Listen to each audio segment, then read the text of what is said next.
seguir, ¿verdad?, nuestro estudio. Sabéis que estamos estudiando el Evangelio de Marcos y en esta mañana vamos a estar en Marcos, en el capítulo 9, los versículos que van del 30 al 41.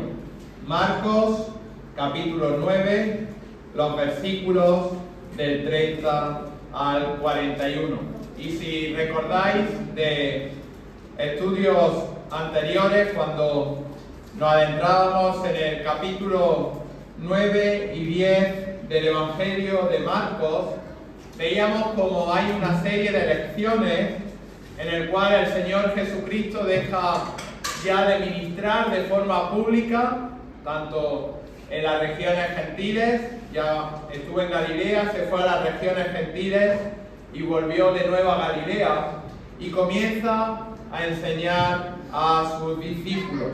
Es decir, su ministerio público había terminado, pero él quería aprovechar ese camino hacia Jerusalén para enseñar y para discipular a sus discípulos. Y la primera de esas lecciones que estuvimos viendo la semana pasada fue acerca de la importancia de la fe. Si recordáis, estuvimos estudiando acerca de la fe cuando el Señor Jesucristo, ¿verdad?, sanó a un muchacho que estaba endemoniado.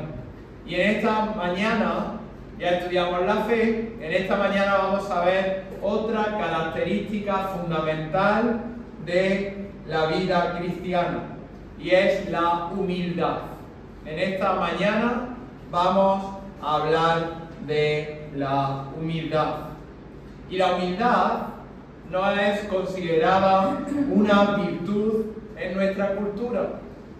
De hecho, nuestra sociedad se caracteriza por todo lo contrario, por ser una sociedad egocéntrica, por ser una sociedad egoísta, y tampoco la humildad era una actitud valorada dentro de la sociedad judía. De hecho, uno de los filósofos más importantes, como era Aristóteles, no hablaba de la humildad, pero sin embargo sí decía que el orgullo era la corona de las virtudes. Y realmente la sociedad y la naturaleza caída de las personas que nos rodean es fundamental. Es fundamental el orgullo, el ser el centro, y esto se introduce muchas veces en la iglesia, donde se deja de adorar a Dios, donde se deja de alabar a Dios, donde se humilla al hombre y se exalta a Dios, y el hombre se convierte en el centro de la iglesia, y todo lo que se hace es para enaltecer al hombre. Sin embargo, la palabra del Señor ya en el Antiguo Testamento, en Isaías capítulo 66, dice la palabra del Señor que miraré a aquel que es pobre y humilde de espíritu.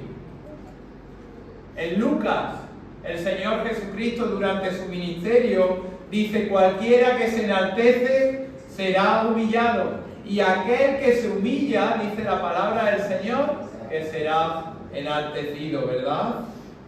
Incluso el apóstol Pablo, ya después del ministerio y la vida del Señor Jesucristo en Efesios, dice: os ruego que andéis como es digno de la vocación con que fuisteis llamados, y dice: con toda humildad y mansedumbre. Y un poco más adelante, cuando escribe a los colosenses, le dice: vestíos como escogidos de Dios, santos, amados, de entrañable misericordia, de benignidad y de humildad. Por tanto, al igual que hoy nosotros, estos discípulos que estaban con el Señor Jesucristo necesitaban aprender acerca de la humildad, porque ellos en su lucha diaria, en su vida diaria, lidiaban y batallaban con el orgullo, al igual que nosotros. Fijaros, ellos estaban al lado de Jesucristo, probablemente la persona más célebre en toda la región de Galilea. ¡Wow! Era para ir, wow, vamos al lado. Imaginaros que conociésemos, por poner un ejemplo del deporte, fuésemos amigos de Mbappé. ¡Wow! ¿Cómo llegaríamos, verdad? Con nuestros vestidos estos que van vestidos ahora, con nuestras cosas. Nos tendrían que, ¿verdad?, para mirarnos dos veces, pero ¡wow! Madre mía. No, ellos también luchaban con su orgullo y luchaban con sus circunstancias. Además, los dirigentes religiosos de la época, precisamente, no eran humildes, sino que eran orgullosos. Eran malos ejemplos para el pueblo de Israel. Vivían, y estos discípulos vivían batallando con su orgullo, al igual que cada uno de nosotros tenemos que batallar con el orgullo. Y por eso el Señor Jesucristo aquí les enseña acerca de la humildad mediante un precepto y un ejemplo.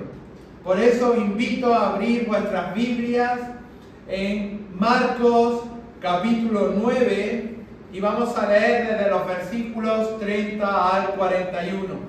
Marcos 9 del 30 al 41. Dice así la palabra del Señor: habiendo salido de allí, caminaron por Galilea y no quería que nadie lo supiese, porque enseñaba a sus discípulos y les decía: el Hijo del Hombre será entregado en manos de hombres y le matarán, pero después de muerto resucitará al tercer día. Pero ellos no entendían esta palabra y tenían miedo de preguntarle. Y llegó a Capernaum y cuando estuvo en casa les preguntó: ¿qué disputabais entre vosotros en el camino? Mas ellos callaron, porque en el camino habían disputado entre sí quién había de ser el mayor. Entonces él se sentó y llamó a los 12 y les dijo: si alguno quiere ser el primero, será el postrero de todos y el servidor de todos. Y tomó a un niño y lo puso en medio de ellos, y tomándole en sus brazos le dijo: el que reciba en mi nombre a un niño como este, me recibe a mí.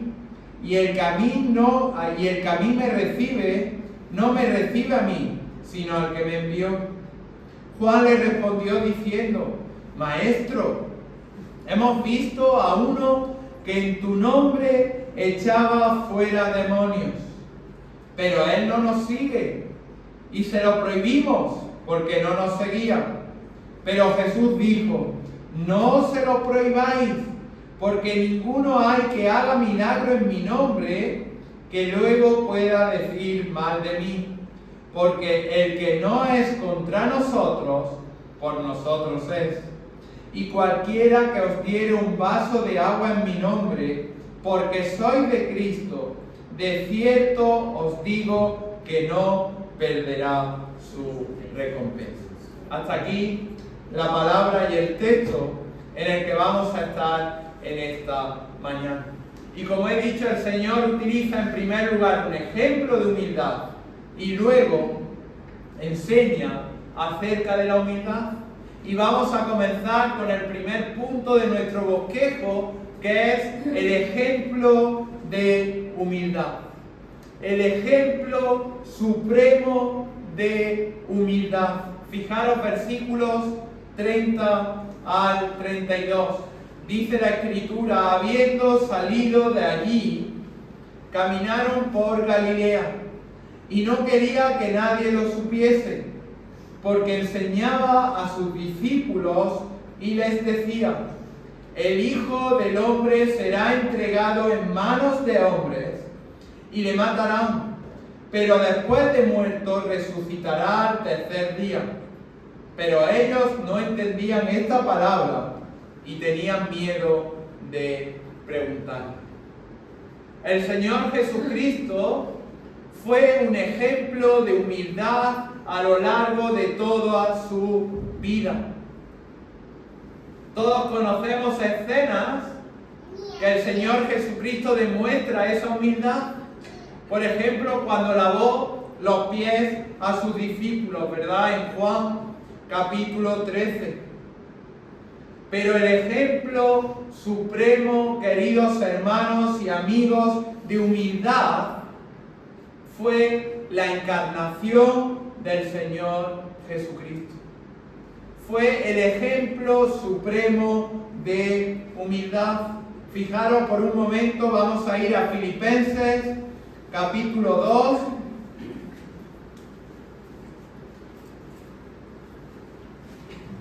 Cuando dice versículo 5, haya pues en vosotros este sentir que hubo también en Cristo Jesús. Fijaros qué ejemplo de humildad. El cual siendo en forma de Dios, no estimó el ser igual a Dios como cosa que aferrarse, sino que se despojó a sí mismo, tomando forma de siervo, hecho semejante a los hombres, y estando en la condición de hombre, se humilló a sí mismo, haciéndose obediente hasta la muerte, y muerte de cruz. Este ejemplo, este hecho, esta muerte de cruz de Cristo es la expresión más suprema de humildad en toda la historia de la humanidad. Fijaros, el Señor Jesucristo dice el texto que habiendo salido de allí, caminaron por Galilea.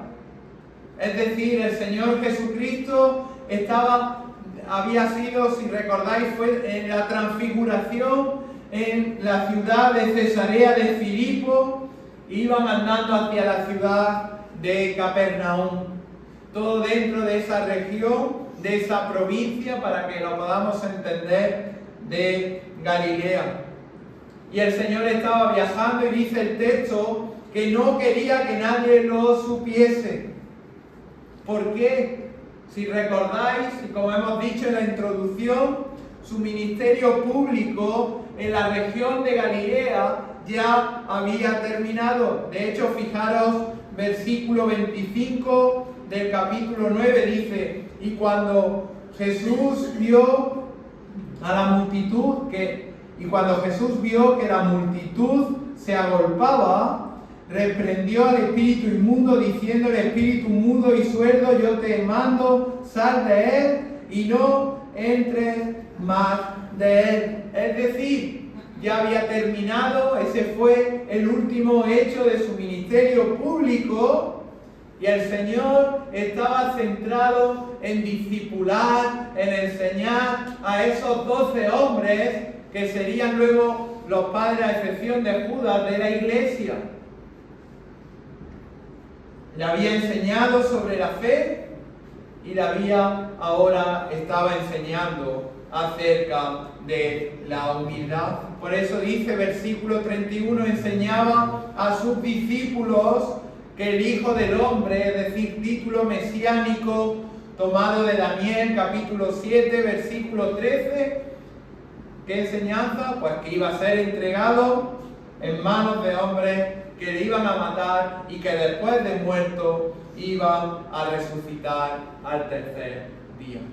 Esta enseñanza, esta verdad, era la principal que debían de entender. Y para ellos, estos discípulos, recordar que eran judíos, esto era, y ya lo venimos estudiando, ¿verdad? Como cuando Pedro reprendió al Señor cuando le dijo: pero ¿cómo tú vas a morir?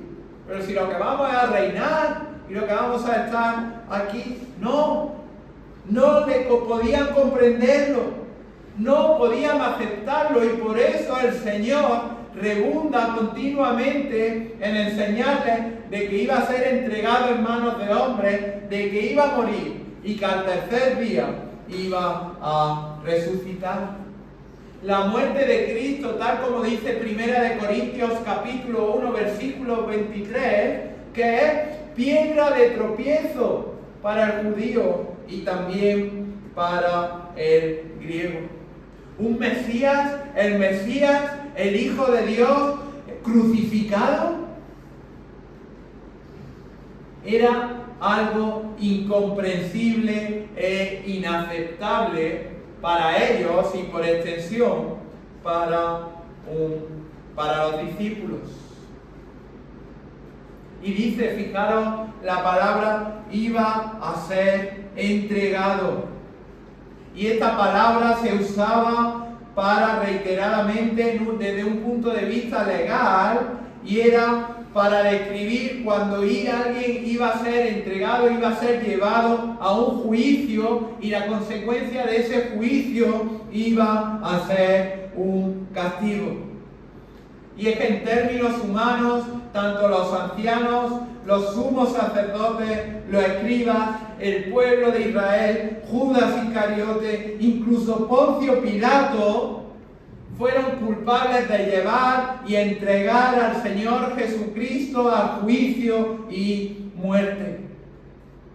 Pero como hemos recordado en esta mañana en la mesa del Señor, y se nos recuerda en Hechos capítulo 2, versículo 23, en última instancia Dios es soberano. Y por eso dice la palabra del Señor que Jesús fue entregado, fijaros, mismo término, misma palabra, por el determinado consejo y anticipado conocimiento de Dios.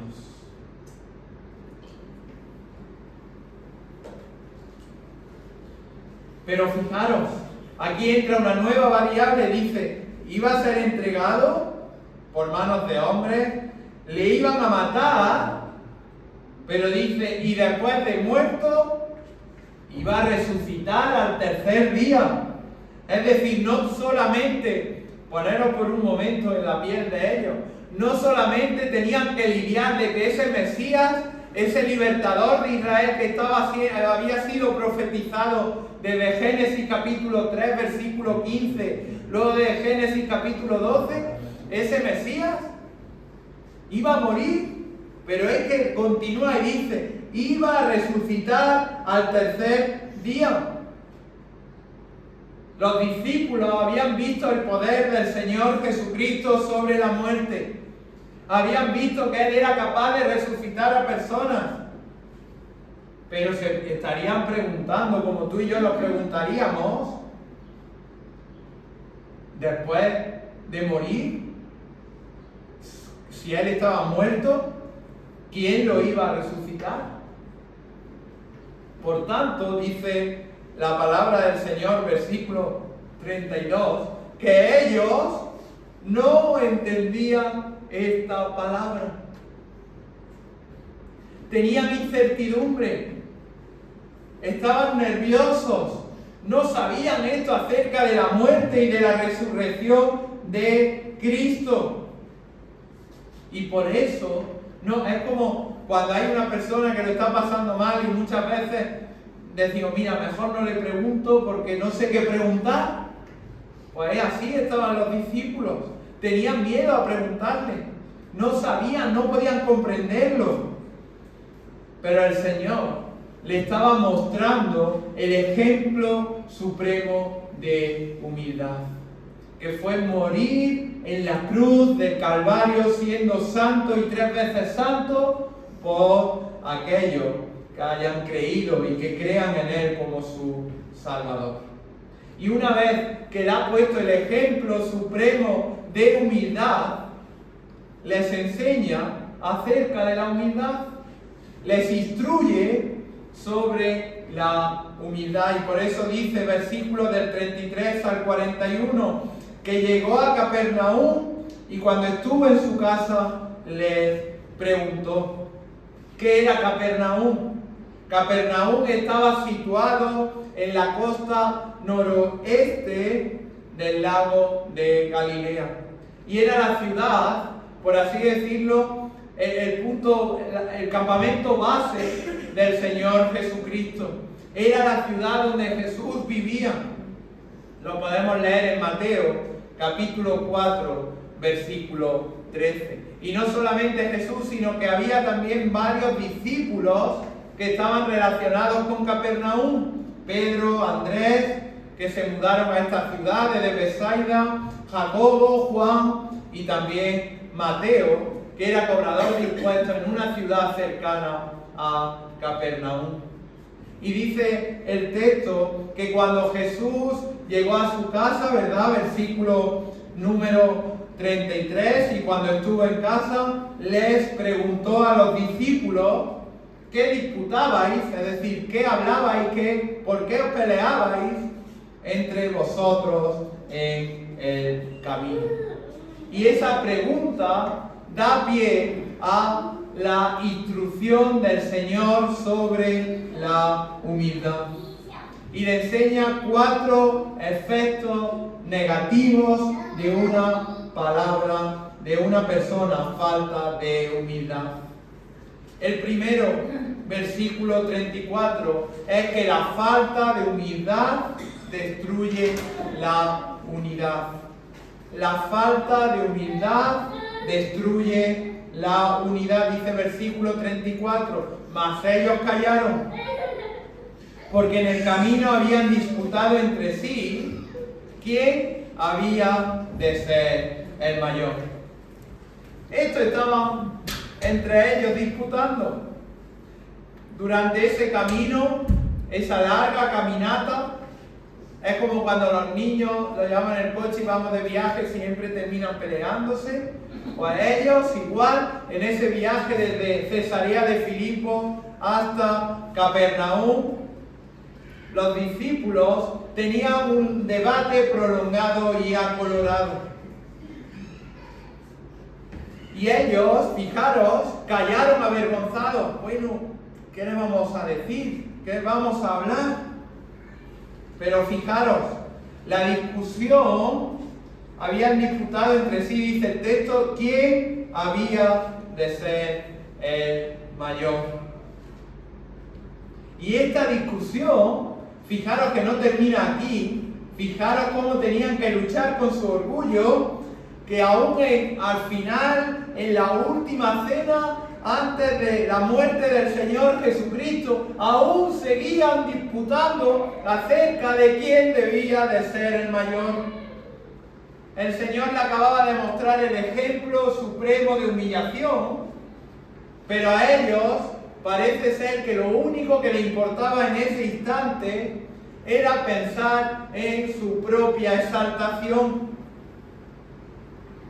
Y es que, queridos hermanos, no puede haber unidad entre gente que es orgullosa, porque solamente las personas humildes se aman. Estos hombres eran los primeros de la generación que debían de predicar y que debían de anunciar el Evangelio. Estos hombres iban a ser los líderes de la iglesia que pronto se iba a fundar, y por tanto iban a enfrentarse a un mundo hostil, a un mundo desagradable, y debían de estar unidos y debían de apoyarse los unos a los otros. ¿Sabéis qué digo muchas veces? ¿Para qué existe la iglesia? Pues para edificarnos los unos a los otros, para servirnos los unos a los otros. Y el peligro aquí es que ellos querían exaltarse a sí mismos. Y es que muchas veces esa falta de humildad arruina la unidad porque destruye las relaciones. La humildad se basa en un amor sacrificial y en un servicio, en someterse desinteresadamente y entregarse a los demás. El orgullo, la exaltación personal, el buscar los intereses propios y no el servicio al hermano, es el destructor más común de muchas iglesias. Fijaros, un ejemplo ya lo encontramos en la palabra del Señor, la iglesia de Corinto. Dice Pablo y le escribe a estos creyentes de esta iglesia y le dice: habiendo entre vosotros celos, contiendas, disensiones, ¿no sois carnales y andáis como hombres? Es decir, nuestro orgullo, esa falta de humildad, es lo que Satanás usa para dividir las iglesias. No se exalta a Cristo, no nos humillamos ante Cristo, sino que buscamos nuestra propia exaltación, nuestra propia orgullo. Y por eso el Señor les enseña de manera encarecida acerca de ser líderes humildes. Líderes humildes que se apoyan y que se ayudan los unos a los otros. No solamente la falta de humildad, destruye la unidad, sino que además, en segundo lugar, nuestra falta de humildad hace que perdamos el honor. Fijaros, versículo 35. Entonces él se sentó, llamó a las 12 y les dijo: si alguno quiere ser el primero, será el postrero de todos y el servidor de todos. Irónicamente, la falta de humildad, nuestro orgullo, nuestro buscar nuestra exaltación, impide que las personas obtengan el honor que buscan. Si somos creyentes orgullosos, si somos creyentes no humildes, nuestro único objetivo va a ser alcanzar una posición, va a ser promocionarnos dentro de la iglesia, pero verdaderamente esta actitud echa a perder el honor y a menudo acaba en humillación. Al igual que muchos en nuestros días, los discípulos veían ese orgullo como algo normal, algo legítimo, algo deseable. ¿Por qué? Si los líderes judíos eran así, ¿por qué nosotros no vamos a ser así? ¿Cómo vivían estos líderes judíos? Todos hacían las obras, ¿para qué? Para ser vistos por los hombres, para tener la aceptación de los hombres, para que todo el mundo dijese: ¡wow! ¡Qué bueno es este! ¡Oh, madre mía! Y ellos iban.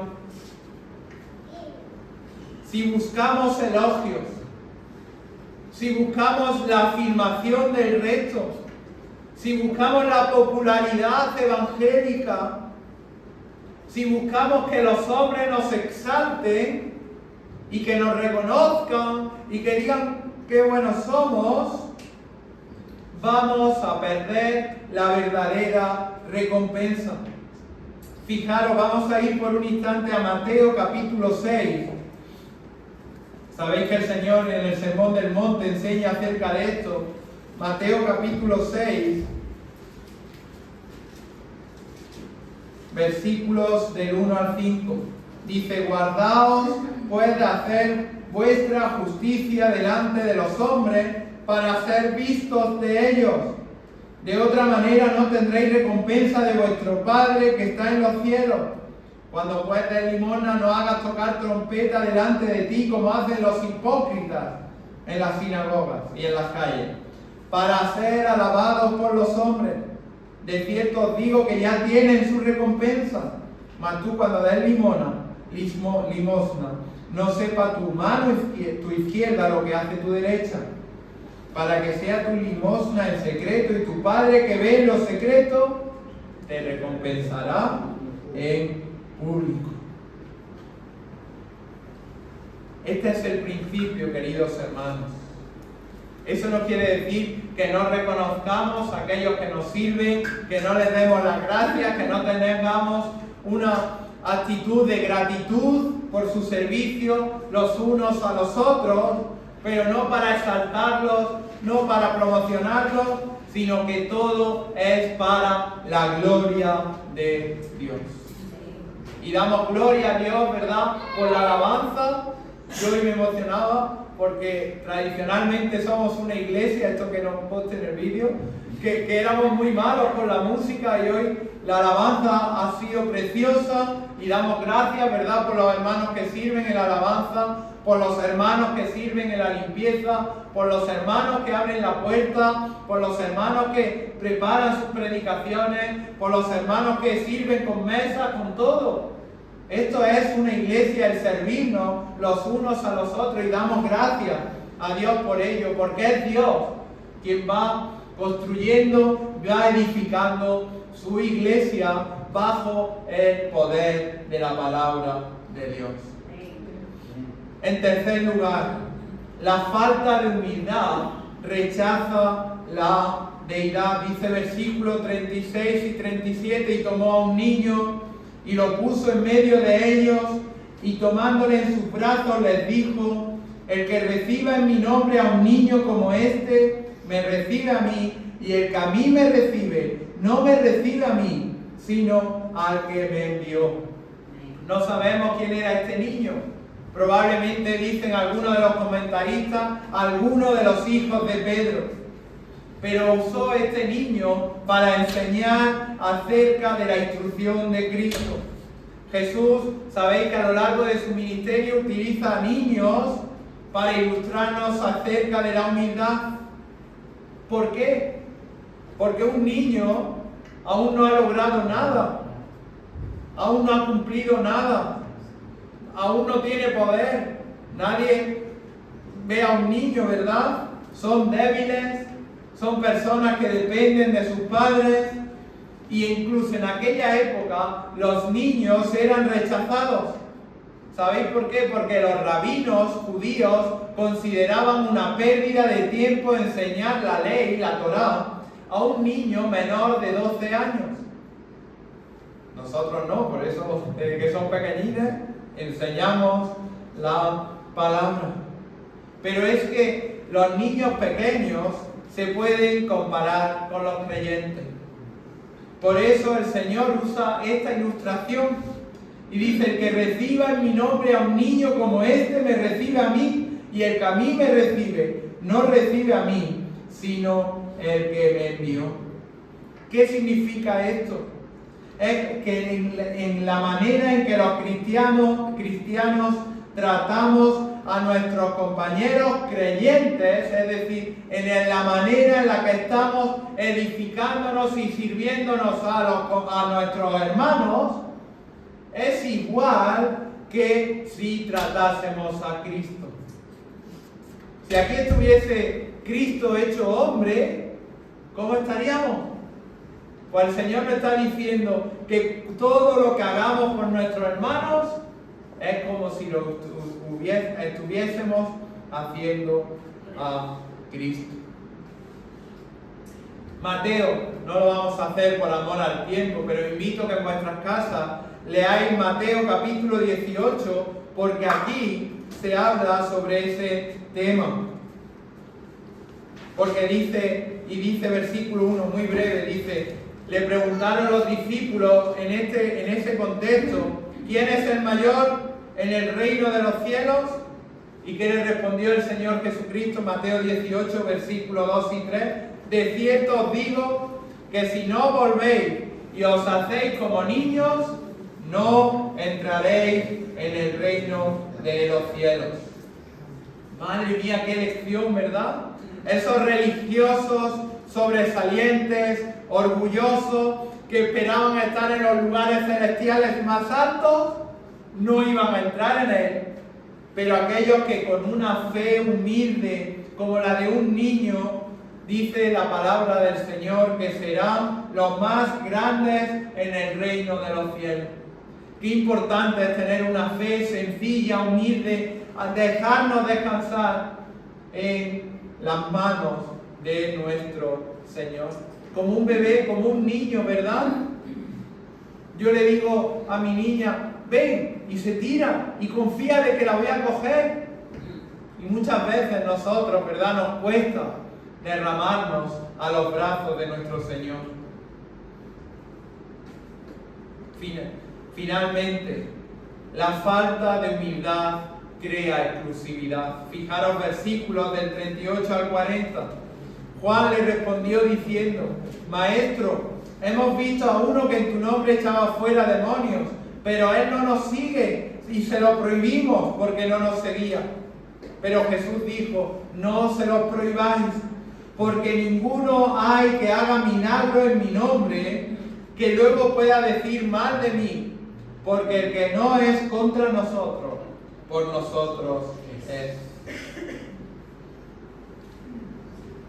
Este incidente que se relata aquí en el Evangelio de Marcos no está relatado en la Biblia, pero realmente lo que vemos y lo que podemos desprender de este pasaje, que este hombre era un verdadero seguidor de Cristo. Y a pesar de que era un verdadero seguidor de Cristo, Juan y el resto de los apóstoles trató de impedir lo que él estaba haciendo, porque simplemente por el hecho de que no le seguían. Es decir, trataban de limitarle por el simple hecho de que no formaba parte del grupo de ellos. Pero fijaros la respuesta del Señor Jesucristo: no se lo prohibáis.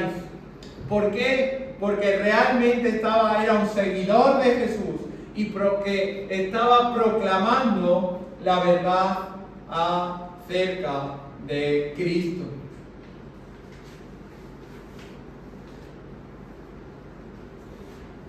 Fijaros, el apóstol Pablo un poco más adelante en Filipenses capítulo 15 habla acerca también de esto y nos da un poco más de luz. Dice: algunos a la verdad predican a Cristo por envidia y contienda, pero otros de buena voluntad. Los unos anuncian a Cristo por contención, no sinceramente, pensando añadir aflicción a mis prisiones, pero los otros por amor, sabiendo que estoy puesto para la defensa del Evangelio. Y termina y dice: ¿qué pues? Que no obstante, de todas maneras, o por pretexto o por verdad, Cristo es anunciado, y en esto me gozaré y me gozaré aún. Por tanto, queridos hermanos, la falta de humildad genera o crea exclusividad. Y por último, fijaros, el Señor Jesucristo nos termina y nos dice que la humildad consigue recompensa. Dice versículo 41: cualquiera que os diere un vaso de agua en mi nombre, porque sois de Cristo, de cierto os digo que no perderá su recompensa. Qué devastación, ¿verdad? El orgullo, la falta de humildad. Pero fijaros, un pequeño acto de bondad, algo insignificante. Yo creo que es lo único que no te cobran en los bares, ¿verdad? Un vaso de agua. Un vaso de agua. Fijaros, dice la palabra del Señor que resulta en una recompensa que es verdadera y eterna. Pues que ese ejemplo de la muerte del Señor Jesucristo nos guíe y nos ayude, al igual que a estos discípulos que batallaban con su orgullo, que batallaban con su ego personal, que batallaban con tener una posición de privilegio, que nos ayude a vivir vidas creyentes, humildes, sencillas, que dependen de Cristo, que confían en la soberanía de Cristo y que son fieles, ¿verdad?, en lo poco. Porque como hemos visto, aún en vaso de agua que le damos, no va a caer en vano, sino que va a tener su recompensa. Porque el Señor nos ayude a ser creyentes, humildes, sabiendo que toda la gloria y toda la honra es para nuestro Señor Jesucristo. Amén.